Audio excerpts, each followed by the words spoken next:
One day, I realized something surprising. I wasn't tired of people. I was tired of carrying expectations that no longer fit my life. After 60, you begin to see clearly what drains you, what strengthens you, what is worth your energy, and what is not. This is not about becoming cold, it's about becoming selective. Because at this stage of life, energy is too valuable to waste. A man in his early 70s once told me something quietly honest. For years, I kept showing up for people who never showed up for me. Birthdays forgotten, calls not returned, conversations always about them. One day, he stopped chasing, not angrily, just calmly. Within months, he felt lighter, not lonelier, lighter. When we are younger, we care deeply about what others think. We try to please, to fit in, to avoid conflict. But after 60, something changes. You begin to realize that peace matters more than approval. And that realization is powerful, because stress ages you. Constant worry weakens the body. Chronic tension clouds the mind. When you stop caring about unnecessary opinions, your nervous system calms. Your sleep improves. Your thoughts become clearer. This is not selfishness. It is preservation. Let me tell you about two neighbors. Both retired around the same time. Both active in their community. Margaret said yes to everything.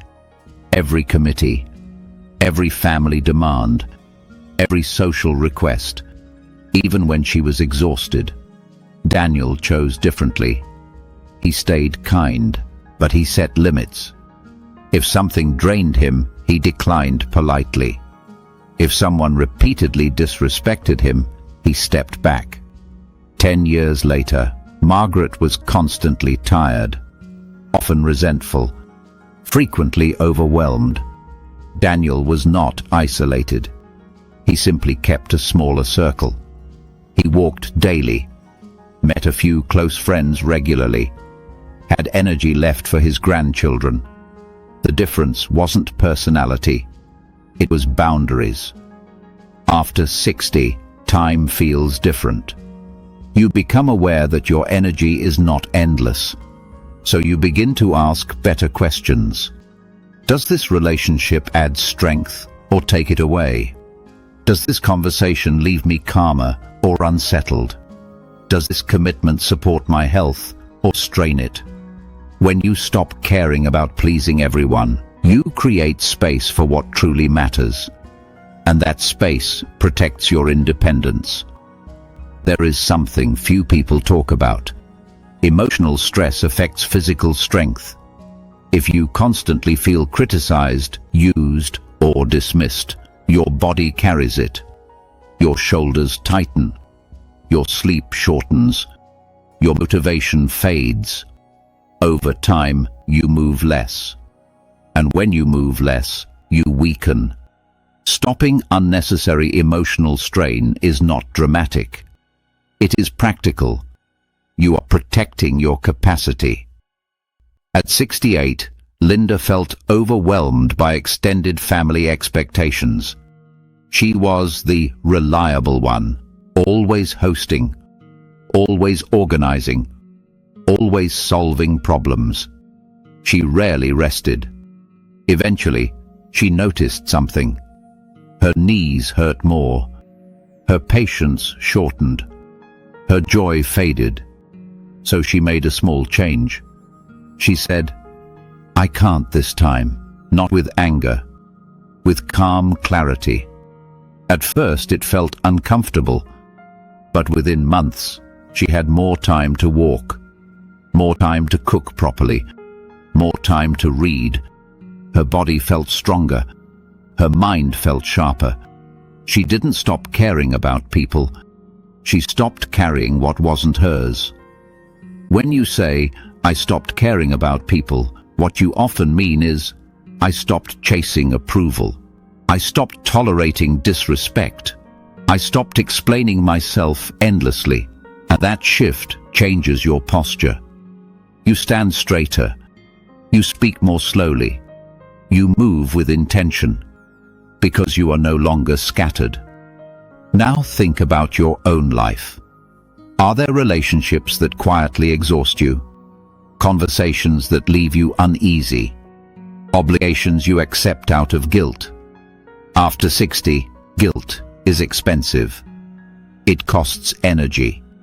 Energy that could be used to stay strong, to stay mentally sharp, to maintain independence. There is a difference between isolation and selectivity. Isolation shrinks your world. Selectivity strengthens it. You do not need dozens of acquaintances. You need a few steady connections. People who respect your time. People who listen. People who encourage your health. Quality protects longevity more than quantity. Imagine two futures again. In one, you continue saying yes to everything. You ignore your own fatigue. You suppress frustration. Slowly, you become drained. Movement decreases. Motivation drops. Independence weakens. In the other future, you choose carefully. You conserve your emotional energy. You invest in relationships that uplift you. You rest when needed. You move more freely. You think more clearly. That future begins with one quiet decision: to stop caring about what does not serve your well-being. There is pride in aging wisely, not loudly, not aggressively, but thoughtfully. You have earned the right to protect your peace. You have earned the right to say no. You have earned the right to prioritize your health. That is not indifference. That is maturity. If you are listening and quietly nodding, you already understand this. You don't want drama. You want steadiness. You don't want constant approval. You want clarity. You don't want to withdraw from life. You want to participate on your terms. That desire is healthy. It protects your mind. It protects your body. It protects your independence. Stopping caring about people is really about caring correctly. Caring without self-sacrifice. Caring without resentment. Caring without draining yourself. When your energy is preserved, you walk more confidently. You think more clearly. You age with dignity. If this perspective resonates with you, consider subscribing to Happy Old Age.